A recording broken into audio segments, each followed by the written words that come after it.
So again, going to Genesis chapter 40. And Zach had went over the first couple verses of this chapter last week, but we're going to start back at verse 1 and kind of work our way back through it. And we're kind of seeing the story of the butler and the baker here that gets sent to prison where we saw Joseph is also being held. So Genesis chapter 40, picking up at verse 1, says, "And it came to pass after these things that the butler of the king of Egypt," that'd be Pharaoh, "and his baker had offended their lord, the king of Egypt."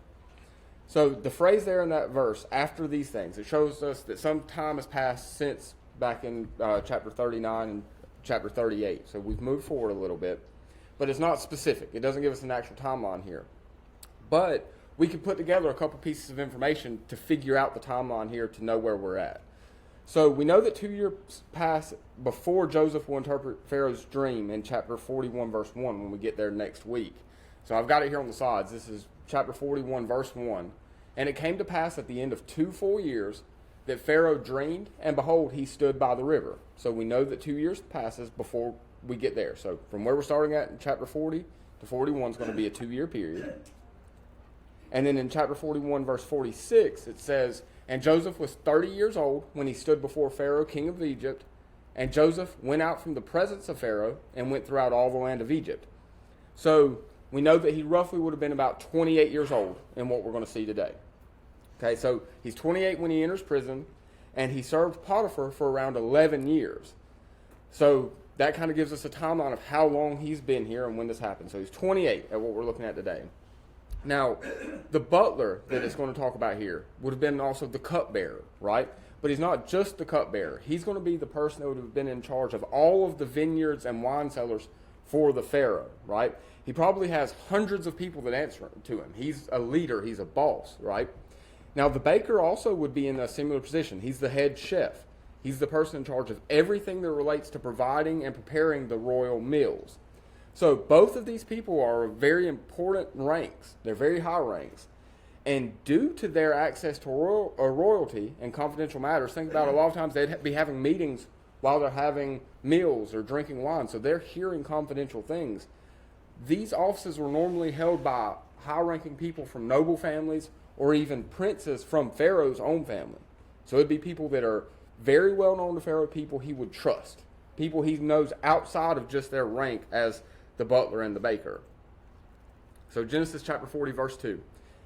"And Pharaoh was wroth against 2 of his officers, against the chief of the butlers, and against the chief of the bakers. So think about how disappointing this has got to be for Pharaoh. These are 2 people that he trusts because of his relationship with them before they're in these positions. And then it's people he trusts with preparing his food and drink. Now think about what goes on during those times. If someone was trying to take out a leader like a king or a pharaoh, 9 times out of 10, the easiest way to do it without going into full-fledged war would have been poisoning someone. Who better could poison someone than the people that are given access to their food and drinks, right? So these are people that he trusted very highly. He had it held them in high esteem. And whatever they've done something to push him to the point of anger that he's going to send them to prison. So think about people that you trust that could kill you. And you're in a leadership role where a lot of people may want to take you out, and they've done something to anger you to this point. So it had to be something pretty serious. Verse 3, "And he put them in ward in the house of the captain of the guard into the prison, the place where Joseph was bound." Now the captain of the guard is Potiphar. That's the person that Joseph was serving in his house. So as I talked about last week, that's how we know that they end up in the same prison where Joseph's at. Verse 4, "And the captain of the guard charged Joseph with them, and he served them, and they continued a season in ward." Now, season means some group of days. Could be a couple months, probably a year, judging by the fact that a lot of times they would have judgment on the anniversary of when someone had went into prison during this time. And their judgment is going to be called on the king's birthday. So that's probably the anniversary of whatever they've done. So whatever they've done to anger the Pharaoh probably happened around his birthday on the year prior. Now, the captain of the guard here is Potiphar himself. And think about what it says here. He puts Joseph in charge over 2 of the highest ranking officials in Pharaoh's house. Now, Zach kind of touched on this. Potiphar was put in a lose-lose situation. He had to decide if he was going to believe his wife or if he was going to believe his servant Joseph, who he had a lot of trust in. the fact that we see him putting Joseph in charge over this prison, and now he's in charge over two highly elected officials here, he probably knows his wife was the one in the wrong. But like Zach touched on, it was a lose-lose. He's not going to go against his wife in public. So he's still keeping Joseph in prison, even though it probably shows he believed Joseph was the one in the right. Verse 5. And they dreamed a dream, both of them, that's the butler and the baker, each man his dream in one night, each man according to the interpretation of his dream, the butler and the baker of the king of Egypt, which were bound in prison. Now, dreamed a dream, that phrase there in Hebrew, is used to show that the dream was thought to be significant. It's important. Now, in the ancient Near East, in their culture, dreams were considered a common mode of communication from the divine. And we see that all through the Bible. God uses dreams as a form of communication all through the Bible. So they were on to something there and thinking that it was important and was a divine message. Verse 6. And Joseph came in unto them in the morning and looked upon them, and behold, they were sad. Now think about this. They're in prison, right? Wouldn't they kind of seem sad every day? So look at verse 7. And he asked Pharaoh's officers that were with him in the ward of his Lord's house, saying, Wherefore look ye so sadly today? So they're in prison. They'd be sad every day. But Joseph is sympathetic. He knows something is different about this day. They're more sad than they typically were just being every day. And he knows that they're distressed beyond just the circumstances of being in prison, and asks them, What's the cause here? Why are you in despair more today? Verse 8. And they said unto him, We have dreamed a dream, and there is no interpreter of it. And Joseph said unto them, Do not interpretations belong to God? Tell me them, I pray you. So Joseph offers to help the two with understanding their dreams, but he immediately points out that it is only through God that he can do so. This is not me interpreting it. It's God's message, and God will help me in helping you to understand it. So he's giving honor to God immediately, just like we should do in our lives. We all are blessed with different tools that we use in our daily lives, whether it's in our jobs or in our families, and those are blessings from God. That is God working through us and giving us what we need to help those around us. And when we're blessed with a gift, we need to use it to help those around us. Just like God is blessing Joseph with being able to interpret the dreams, he doesn't keep it to himself. He interprets for those that need it. And we actually will see this come up again. Joseph will be put in a very similar situation in chapter 41 next week. He's going to be asked to interpret for Pharaoh. So his gift that he's been blessed with, he uses it so naturally and so well that he ends up being elevated to, he's not just interpreting for prisoners anymore, now he's interpreting for Pharaoh himself. Verse 9. And the chief butler told his dream to Joseph, and said to him, In my dream, behold, a vine was before me. 10. And in the vine were 3 branches, and it was though it budded, and her blossoms shot forth, and the clusters thereof brought forth ripe grapes. And in verse 11, And Pharaoh's cup was in my hand, and I took the grapes and pressed them into Pharaoh's cup, and I gave the cup into Pharaoh's hand. Now, if we go back and study the Egyptian culture, what this is describing is a religious ceremony that they had that was connected with the worship of Horus. And they have a lot of paintings and hieroglyphics that show this. So they would have the cup where it has honey or some other liquid in it, and then they would take the grapes and actually mash it into the cup to make the liquid that the Pharaoh would drink. So our mind automatically goes to a cupbearer and grapes, and he's drinking wine, but this has not been fermented. It is being made right then before it's presented to him. So it's not a fermented drink like wine. Verse 12, And Joseph said unto him, This is the interpretation of it. The 3 branches are 3 days. Verse 13, Yet within 3 days shall Pharaoh lift up thine head. I want you to look very closely at that phrase, because he only says part here, and in the next dream he adds something to it that changes the meaning. Here he just says that Pharaoh will lift up thine head, right? And restore thee unto thy place. Thou shalt deliver Pharaoh's cup into his hand after the former manner when thou wast his butler. Verse 14, But think on me when it shall be well with thee, and show kindness, I pray thee, unto me, and make mention of me unto Pharaoh, and bring me out of this house. So he's saying, you're going to be restored to your office, back to the cupbearer of the Pharaoh. Please remember me when you go and are back with Pharaoh. Verse 15, For indeed I was stolen away out of the land of the Hebrews, and here also I have done nothing that they should put me into the dungeon. So Joseph is speaking as that messenger for God, interpreting the dream the way that God revealed it to him. and tells the butler, in 3 days, you're going to be restored to all the honor and privileges of your office. And then he asks him for some help and says, hey, when you go back to Pharaoh, talk to him. Try to help me get out of prison as well. Now think about everything we've seen Joseph go through. His brothers sold him into slavery. Then he's been put into prison. And at no point up to this verse has anything been said about the way Joseph feels about that. It doesn't talk about him being angry or upset. But at this point, we see Joseph starting to show a little bit of his emotion. He's got some sadness about this. He's starting to have some impatience over the situation.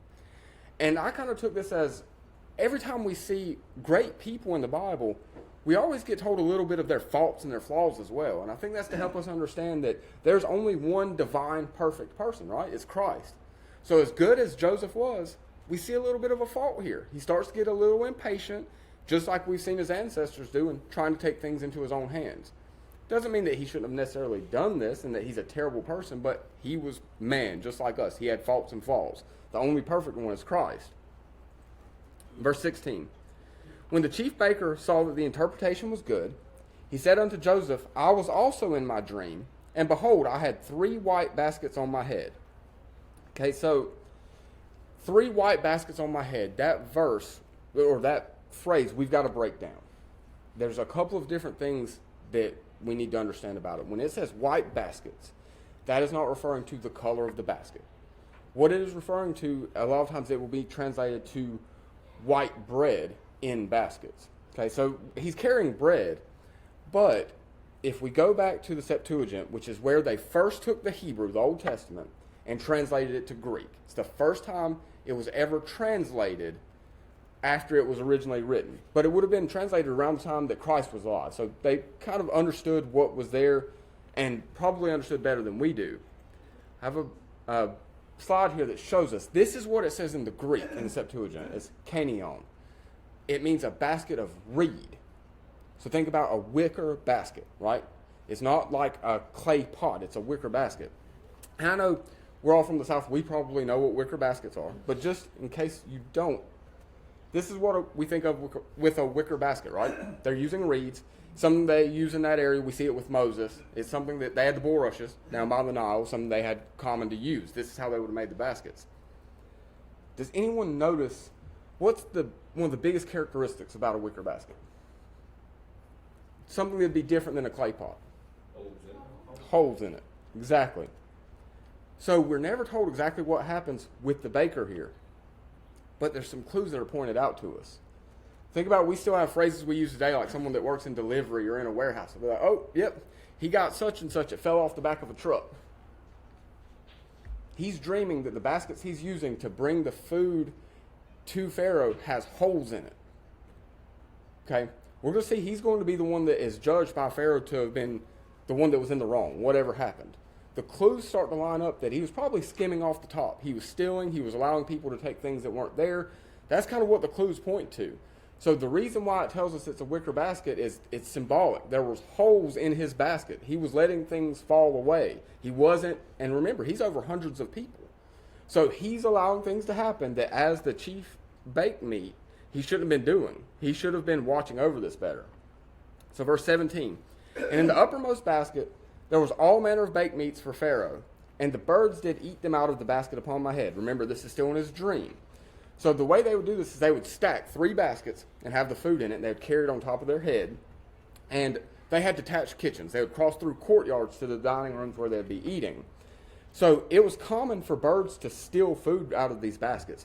We still see this. We all live in a coastal area. How many times have you seen seagulls stealing stuff from people at the beach? Still happens to this day. So it happened then. And Egypt had a major issue with it because birds were considered sacred to them, so you weren't allowed to destroy them. So they had huge flocks of birds that would gather around the larger cities. So this was a common occurrence. But I think this, again, like the wicker basket, is supposed to be symbolic of he's allowing things to slip through the holes, and he's allowing vultures to come and take from him as well. So whether he was stealing himself or if he was allowing things to happen, he wasn't staying up to the responsibility he should have had. Especially, remember, this would have been someone from a noble family or even a relative of Pharaoh. He should have known better. So verse 18. And Joseph answered and said, this is the interpretation thereof. The 3 baskets are 3 days. 19. Yet within 3 days shall Pharaoh lift up thy head from off thee. Now, do we see the difference in his interpretation here? In the first interpretation, he said, will lift up thy head. But here to the baker, he says, lift up thy head from off thee. Okay? And shall hang thee on a tree, and the birds shall eat thy flesh from off of thee. So again, back at verse 13, we see he just says, lift up thy head. Here, he tells them he's going to take your head off of you. This is referring to a form of capital punishment they had in Egypt, where they would decapitate the criminal and then take the body and string it up from a tree. And remember, they have all these flocks of birds because they're sacred and they can't destroy them, and let the birds eat the bodies. Because then that's helping keep the birds from stealing all the food. It gives them something to eat. So, Joseph's giving them some pretty bad news. You're going to be decapitated, and your body's going to be strung up outside the city, and the birds are going to be allowed to eat you. Verse 20. And it came to pass the 3rd day, which was Pharaoh's birthday, that he made a feast unto all his servants, and he lifted up the head of the chief butler and of the chief baker among his servants. So this is taking place just as Joseph has interpreted here. And this is probably Pharaoh bringing them out of prison and saying, bring them to me. I'm going to talk to both of them, and I'm going to, give them judgment now. Verse 21. And he restored the chief butler unto his butlership again, and he gave the cup into Pharaoh's hand. So he's given his title and position back, just like the dream had foretold. Verse 22. But he hanged the chief baker as Joseph had interpreted him. So the baker put to death, just like he was told. So we see whatever's happened, one was judged to be innocent, one was judged to be guilty. And then verse 23. Yet did not the chief butler remember Joseph, but forgot him. So after everything, after Joseph's request in verse 14, he's forgotten. He remains in prison. And we know that he has confidence in God, and because we know where the story goes, we know something good is on the horizon. But how common is this for us in life? That, we ask for assistance, we need help, we're in a bad place, and we promise, hey, when you help me through this, I'm going to take care of you. But then as soon as we're back in good standing, we're back to being prosperous, we forget about all that, right? We get out of the rough patch, and all those promises we made, we just kind of throw it to the side. Oh, yeah, I was going to do this thing when things got better. I forgot about it. So don't ever overlook the fact that mankind, humans, man and woman, will let you down. Now, that's not to say it's always intentional. Sometimes it's intentional. Sometimes it's just being forgetful. It's just human nature. We're prone to selfishness, to anger, jealousy, and spite, and all sorts of shortcomings. We don't want to place our faith in man. Our faith needs to remain with God. Man will forget us and leave us in our hardships. But Jesus, Christ, he doesn't forget us. He will meet us where we are, and he will always remember.